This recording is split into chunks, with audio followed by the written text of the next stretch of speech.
Eu estava hoje num curso para professores de filosofia do ensino médio. Aliás, é um curso muito interessante, apesar de exaustivo, né, e feito aos sábados, depois de uma semana inteira de trabalho, né, lecionando para adolescentes. Mas de qualquer maneira, eu acho que vale a pena, por várias razões.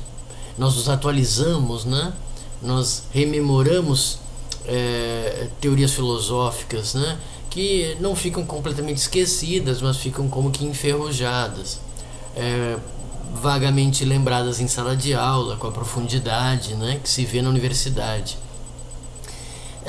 E hoje, especificamente, se falou sobre métodos de investigação, indutivo e dedutivo. O dedutivo partiria de uma teoria ou de uma lei, como por exemplo, toda a água ferve a 100 graus, né? Claro, em condições de temperatura e pressão, né, a nível do mar, enfim, sob certas condições. Esse seria o método dedutivo, ele parte de uma lei. Então qualquer experiência particular, por exemplo, você colocar uma água para ferver no fogão, ou uma água para ferver no micro-ondas, enfim,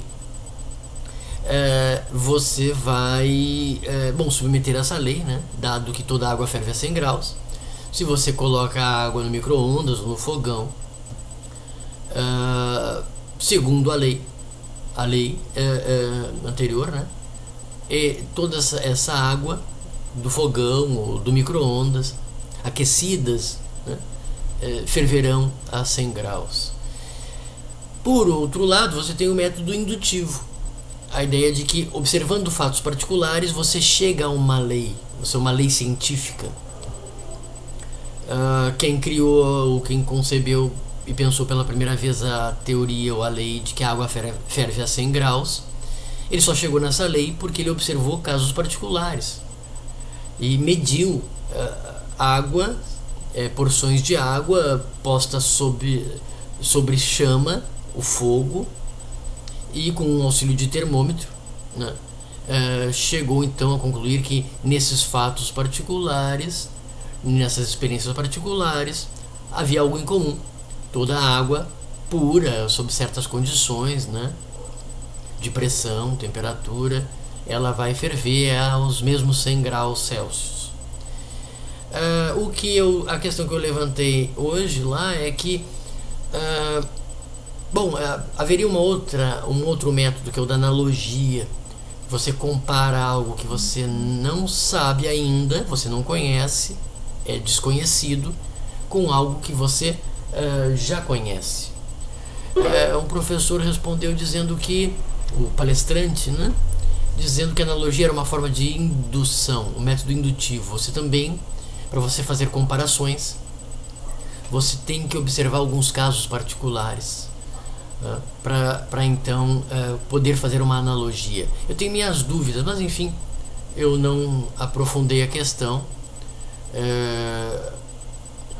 Porque, por exemplo, eu posso observar um ser vivo diferente que eu não tenha observado antes, mas eu sei que ele é ser vivo porque eu já observei seres vivos.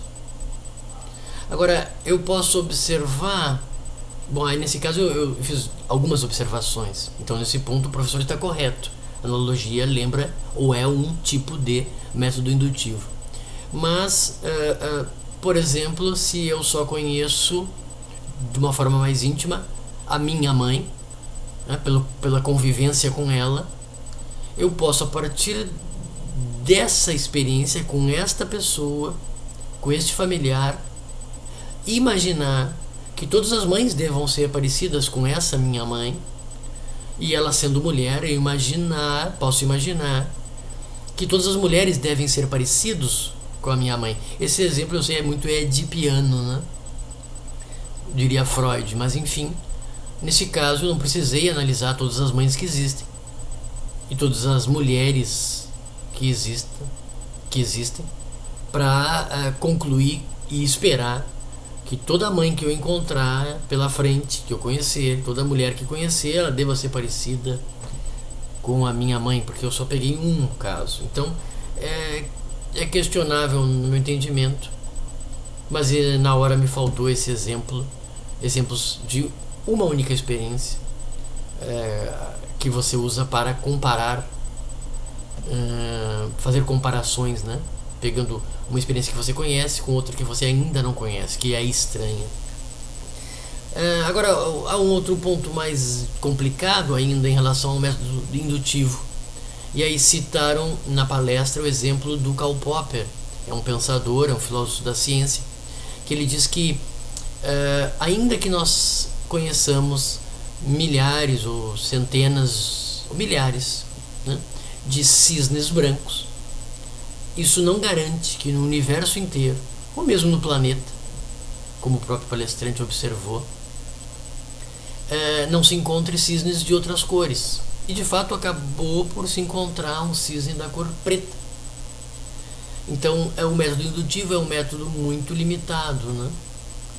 Um exemplo mais antigo, que não é atribuído a David Hume, um filósofo escocês, mas que na verdade foi pensado pela primeira vez por Pascal, eu acho que um século antes de David Hume. Ele observou que o fato do Sol nascer todos os dias não garante, não nos dá certeza definitiva de que o Sol vai nascer amanhã. Então o método indutivo ele tem limitações.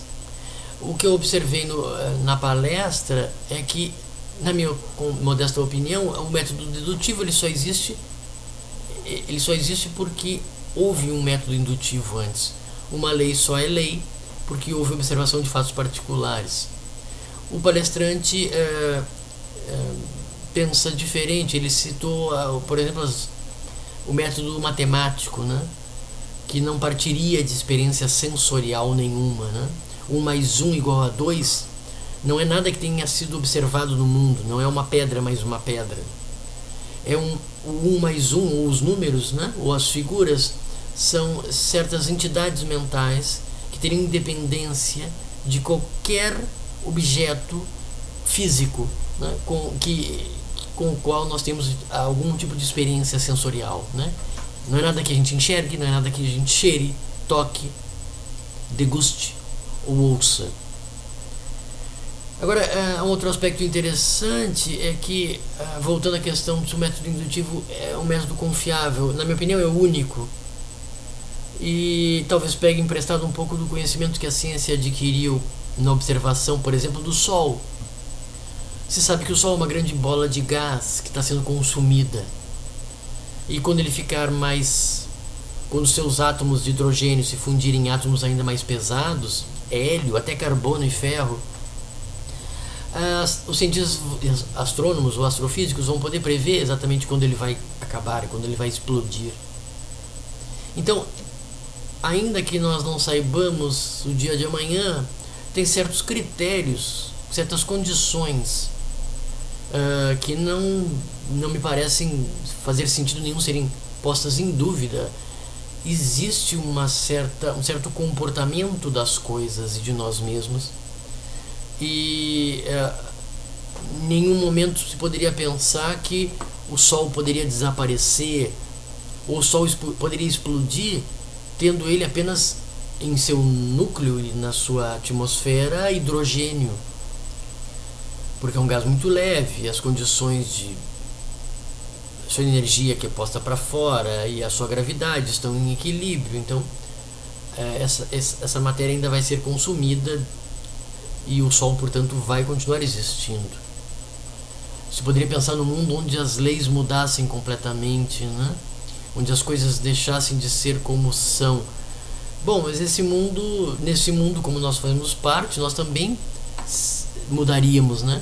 E no final das contas, se tudo fosse caótico, bom, até poderia estar sendo caótico o universo e nós mesmos, mas nesse caso eu acho que haveria um equilíbrio, porque qualquer mudança caótica no universo, nós fazendo parte do universo, nós compreenderíamos essa mudança. Mas enfim, aqui parece haver também uma aposta, né?